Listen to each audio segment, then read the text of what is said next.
Welcome to Recovery with Root, a podcast centered on topics surrounding mental health and addiction. Through our Advanced Recovery Institute, a new entity of the Root Center for Advanced Recovery, we are committed to research and training to elevate clinical care. We hope you find this podcast informative, and most of all, we hope that it helps improve the lives of others.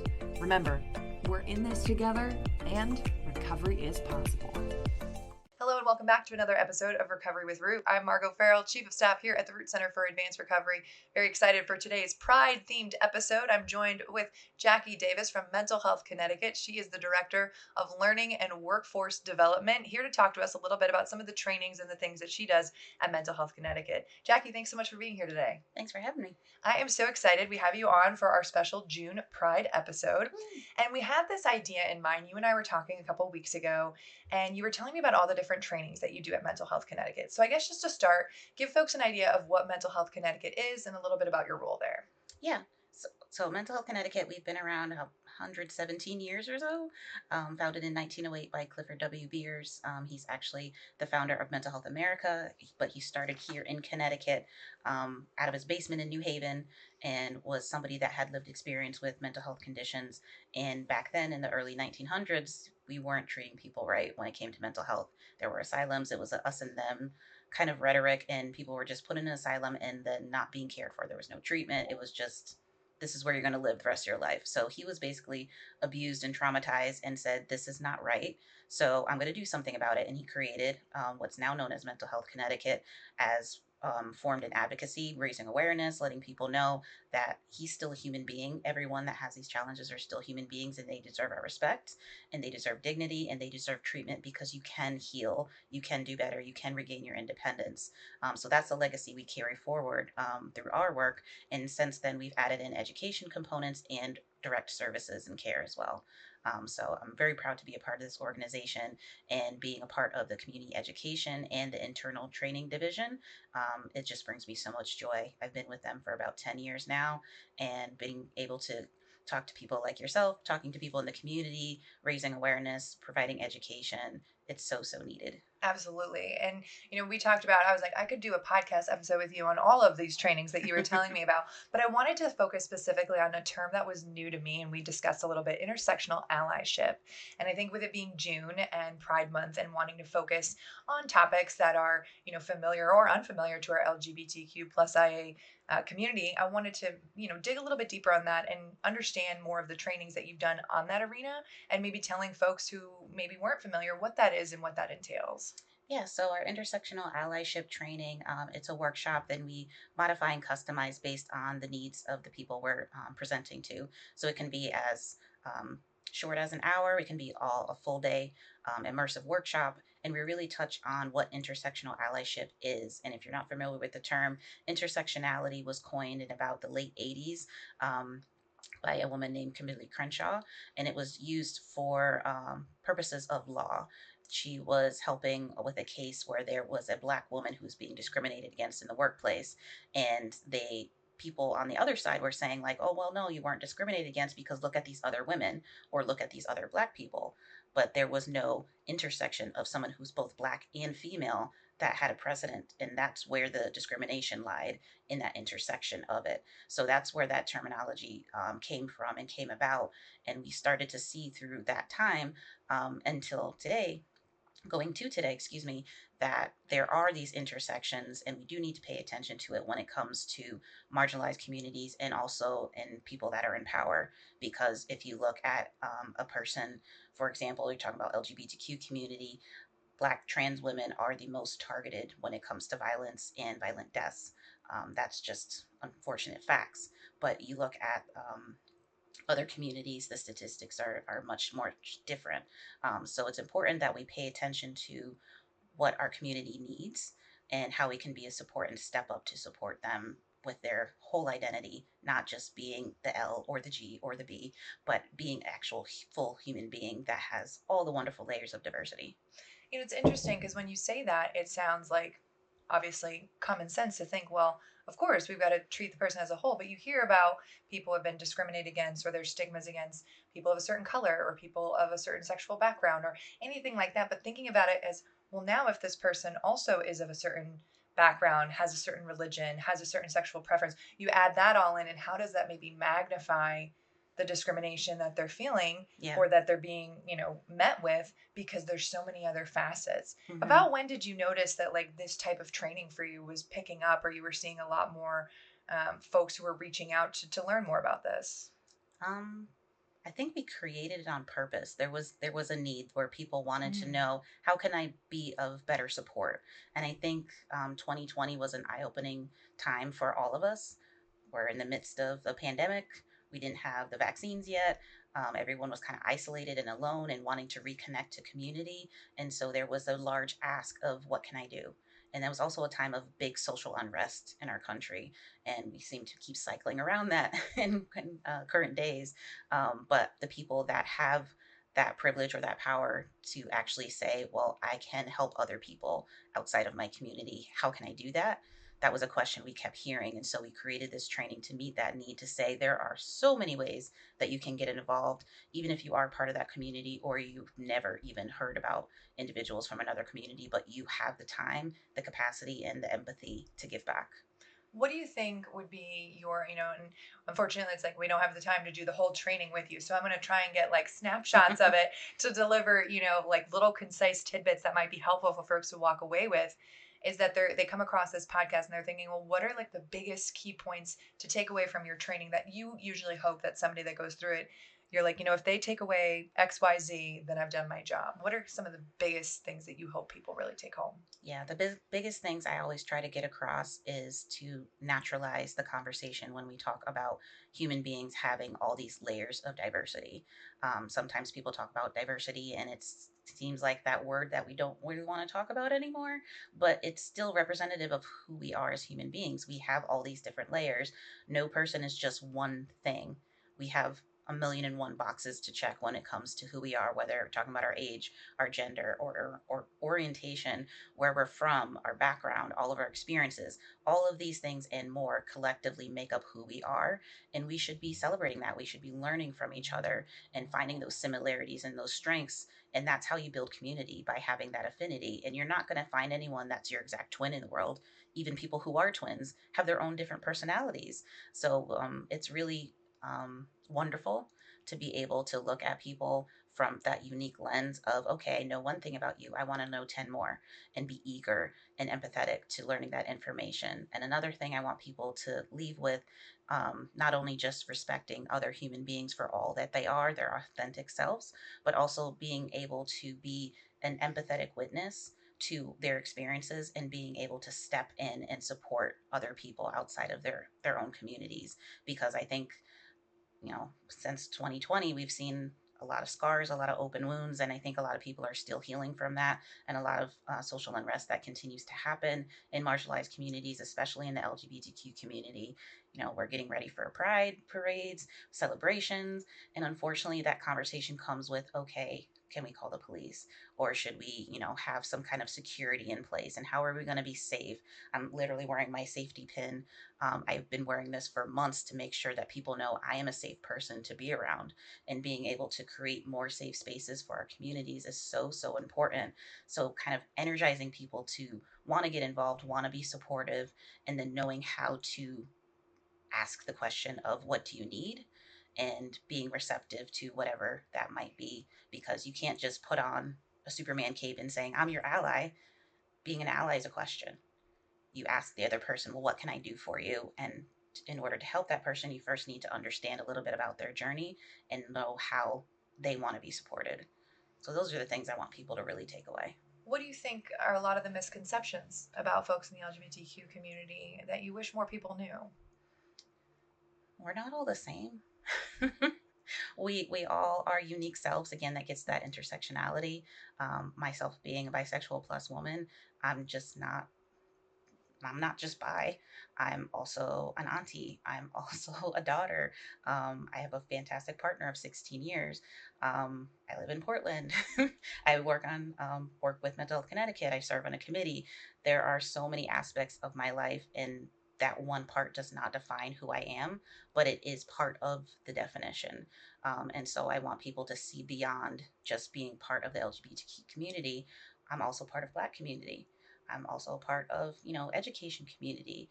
So there's so much to unpack, and I think that's the beauty of this training, is to really open people's eyes into all the facets of what makes us us and be able to celebrate that together. It also almost makes it seem like more approachable in that sense to talk about, to get behind, to be an ally for, because you're showing people, as you just said, okay, so this person may check off this box. That's different than your box that you check off. But oh, they also checked off this one, which is the same as yours. Mm-hmm. And noticing that in the world, we're not always going to check all the same boxes at each other. We have different interests and things that make us unique and special. I think here in Connecticut, we're blessed in one sense, and I'd love to hear what you have to say, that we are a little bit more progressive than maybe some of the other parts of the country or the world that we see, talked about in headlines. Do you think that, since you've been doing these trainings and, being out there in the community and doing the role and the work that you're doing, have you seen a positive change in the last few years? Or how can you compare maybe where we were in 2020 to what you see now? Yeah, that is a great question. And I have seen a trajectory of more communities coming together and really listening more. I think that's the biggest change that I've seen, because I think being in 2020 and being so isolated and, being in lockdown and not being able to connect, everyone was virtual. Some people still are. They feel safer behind their screen, and that's completely fine. But a lot of us were craving that connection, craving to have community again. And I saw new communities being born from that. And it's communities that didn't exist before. And that's the intersection of different communities coming because we have a shared goal or a shared purpose or just a shared affinity of something we're interested in. And seeing that come to light is really, really great. Well, because really, as humans, we are so multifaceted. So it's not right to just say, I am just a white woman, or I am a black woman, or a bi woman. There's so many other parts of you that then can open you up to different communities Yep. everywhere, really. I mean, and now we have the luxury that as much as sometimes we want the community and we want to get out from behind the screen, sometimes having that screen option and being able to connect virtually is also a blessing as well. Like there Yeah. were some positives to come out of that.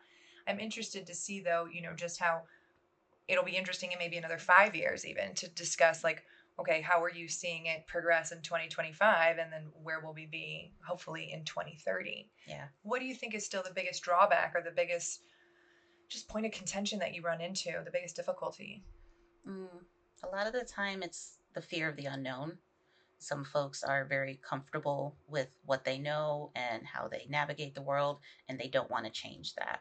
And I'm not saying anything negative about those individuals. I love to be comfortable. I put on my PJs and stay on my couch all day if I could, but I like to interact with other folks and learn. And some people just don't have that. I don't want to say instinct, but that urge to want to learn and grow. Some people just want to stay within their bubble and be comfortable.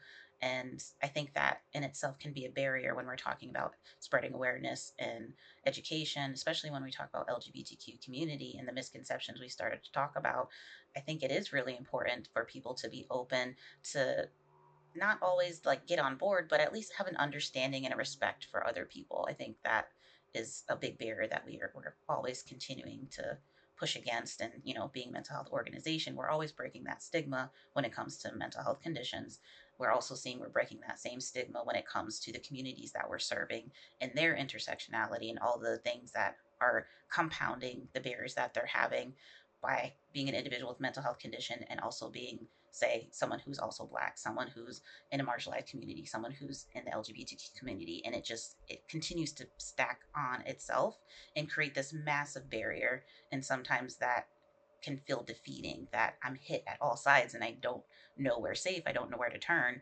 And so the more that we can break those stigmas and raise awareness and basically create a kinder Connecticut, that's something that we're always trying to do. I think that would go a long way if we can keep going in that direction. And as you said, if we can look back in 5 years and say, oh, wow, now we're really coming together. Now we feel like a more cohesive community. I would love to see that. Right. And it starts with people being curious. It starts with people being open minded. Because the other side of it, if we don't do it, I mean, it's so detrimental to the well being of so many people. Because unfortunately, a lot of these people who are put into these, categories are treated poorly. are exposed to traumatic events that someone else who may not be, identifying the same way may be exposed to. Maybe speak to some of the negative impacts that comes with not having an open mind, and what some of these folks face as a result, because I think that's really the harsh reality that some people don't want to hear. Yeah, it's very difficult when it's that you're kind of shut down. Like you don't want to move, you don't want to learn, you don't want to grow, you don't want to help. And it creates an us and them society that, I spoke about briefly back when in early 1900s, it was very much like people that are healthy versus people that have an illness or mental health condition. And we see that played out for different communities with people that are marginalized versus people that have power. And I feel that the people who have power have that advantage to be more easily than people who are marginalized. I think when you're marginalized, you're kind of trained to just have your head on a swivel. You're always, watching for that next thing. And it's hard to take that moment and be open to new things because you're in protection and defensive mode all the time. But if you're a person of privilege and of power, you're a little bit more relaxed. You're not always looking for that next danger, and you have that opportunity to actually look out for those who are in danger. So I think that can be such a big benefit if people just look at where they are on that marginalization to power spectrum and see what opportunities does that create for me. Can I take that extra step? Can I be a little bit more open minded? Can I learn something from other people? And I like to say the answer is always yes. You just have to make the time and put in a little effort. How do you run these trainings? Like when you're doing something on intersectional allyship, is that like a one-time training? Are you meeting multiple times with organizations or groups? Kind of break down, how much work really goes into this. Yeah, we love to customize. We're all about meeting people where they are. I always encourage people that don't do a one and done training, they don't work. You have to keep those practices alive. So I always encourage to do a series or to revisit and come back, have pre work, have post work. I always love to give exercises to folks so that they, especially in a workforce, if you say, okay, have your team come out, we're going to do this 2 hour workshop together. All right, how was that? Get some feedback. What questions are coming up? And then revisit with them to say, okay, and your next staff meeting, I want you to revisit tool number 5, and we're going to work about it as a team, and we're going to talk it through. And that's what keeps that practice alive for them because they keep revisiting it. And I think that's very important. But again, we customize to meet the needs of whatever the client needs. Or envisions for their team to move forward. Well, I think that's important that you touched on. It's not just a one and done. And that's why I'm so glad that this episode, is going out during Pride Month, because a lot of times we see the parades, we see the events, we see the rainbow colors, everything comes alive in June. Yes, you dress perfectly. But I think the key reminder is that it's not just June, right? It's not just June that we have to be talking about this. It's not just June that we need to be waving the rainbow flag. Like it's all the time. It's every day for the folks in that community. It is their life. And so if we can be allies not only in June, but throughout the rest of the year, like that's where the change happens. Yeah, I agree 100%. I fly my pride flag every day of the year unless there's a storm. But it's like I can't turn it off. It's part of who I am, and I walk around as this identity, this multifaceted identity every day, and I need support every day. So any willing allies out there? How do you see, how we are here in Connecticut? I mean, we are going to be participating in the Middletown Pride Parade, largest one in Connecticut. And I've been to, this will be my 4th year now, walking in the parade. And I have to say, like every year, it just gets bigger and brighter. And oh my gosh, I'm like, when's the route ending? And like, where are all the booths going? Like, it's overwhelming, but in a great way, to see how much we're kind of spreading our reach, hopefully, and the community feels it as well. What are you hearing from folks that you interact with? As far as Pride Month? Yeah, and just like how they feel received here in the state. Yeah, I think as you mentioned, here in Connecticut, we have a lot of privilege as far as being a little more open minded comparatively, compared across the entire globe. And our community is pretty strong. I think Middletown Pride is the biggest pride in the state, last time I checked, and it keeps growing. And I'm in Portland right across the bridge, so I am privileged to be in a community where it's just it feels like common sense that everyone feels accepted, with that we belong there. It's our town, it's our neighborhood, which is a beautiful thing, especially when you go into the Middletown Pride Parade. It's like every single person is like, oh my God, I missed you. And you find instant community, instant family. You have your free mom hug shirts on. It's so welcoming. So I think we're in a really good place. Unfortunately, not every community in our state is a safe place, but that's why we need to keep talking about it. We need to remind people and again naturalize that we're all just human beings. Like we all deserve respect. We all deserve compassion and empathy, and a little bit of support here and there. Well, and that's why I find it so important to talk about, you know, that aspect of being in Connecticut, because I think when you're, and most of the folks who may listen to this may be in our region, may be local. When you're around this and it seems normal or common sense, as you said, it might be hard to imagine a way that people feel differently or they treat others differently, because here it is more common practice. But as someone who's lived in other places around the world and around this country, I know firsthand it is very different in other Mm-hmm. places. What do you think still needs to be done? Like, how do we, Connecticut's doing well, but I think we can always do better. I think we can always be more inclusive. What are next steps in your mind, that we continue to make people feel welcome and safe and included? Yeah, I think it is necessary. And as much as I say that Connecticut's great when it comes to being LGBTQ inclusive, I think we still have a long way to go as a state. Because again, there are those pockets that are not safe. Even if going into Middletown where we have wonderful rainbow crosswalk, the Pride Parade's there, a lot of inclusive businesses, but then you can still walk up Main Street and have somebody with an unpleasant attitude that are saying, "Get out of my town, don't do that in front of me," and it's just very negative. And so you're always going to have that coming in. So I think the biggest thing that we can do is, if you are a willing ally, if you are somebody who's part of that community, we need to be a little bit louder. We need to be a little bit more visible. Again, that's why I have my "You're Safe with Me" pin. I wear it everywhere I go, because I want people to know that I am a safe space, even if the environment we're standing in might not be safe. My person, my body, I am a safe place. I will help somebody get to a restroom if they're afraid about going into one that might not look like it's the correct gender, quote unquote. So I think the more that we can be a little bit more vocal, a little bit more verbal, a little bit more visible, to show people that we want everyone to feel that they belong and actually mean it. We can't just put like policies in place and practices. We actually have to follow them through. We have to act. Well, because I asked that because, for someone who considers themselves an ally, who thinks that, well, here in Connecticut, we're thinking the right way. We welcome folks. I have no issue with this. And because of that, they may become a little complacent because they don't see it as maybe being a bigger issue here, as like maybe if we were in a state where it's outwardly spoken against, people are not voicing it as publicly as they might be here. I think sometimes if it's not a problem where, in your backyard necessarily, or as big of a problem as other parts of the country, then we might not think that it deserves as much attention, versus showing like we might be in a fortunate scenario, but we're still not in a perfect scenario either. Mm-hmm. And, who's to say? And I ask that open-endedly because I don't know that there is the right answer. That I wish we could have a magic wand to just, here we are, but we have to keep doing the work. And Yeah, do you feel though that you are making progress? Like, do you feel that from where you started, and do you see it as moving in the right direction in your opinion? I hope so.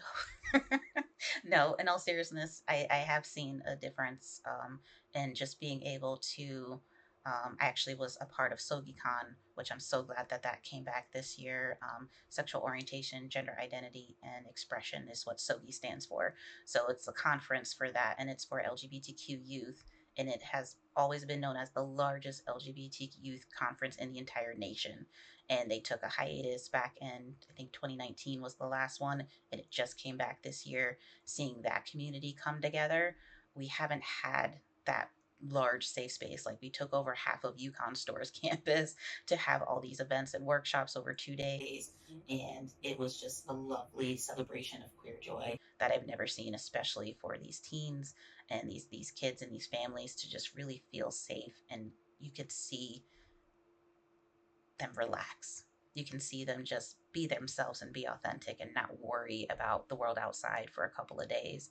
And to be able to see that happening more often, where people can just generally walk out their door and just put a smile on their face and have bright rainbow colors on and their pins on, and just have that safety and calm and comfort and just live. Seeing that more and more over the years brings me joy. I want to see more of it, but I am seeing that difference over time.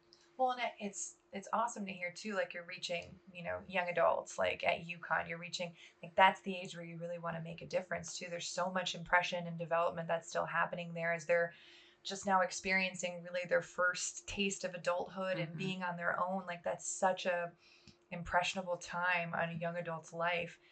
How amazing is that to now have these resources or these conversations when a lot of times, like, that wasn't even talked about until you were older. And then at that point, I mean, we know from here working in the mental health space that the longer you go without talking about something or looking into something and Yep. why it might be, the longer it is to unlearn certain ways to make yourself feel better, to get back to a place of healthy feeling, coping strategies, anything like that. Mm-hmm. Have you seen more attempts to engage with the youth, engage with young adults? Is that something that's kind of trending more with trying to open that conversation?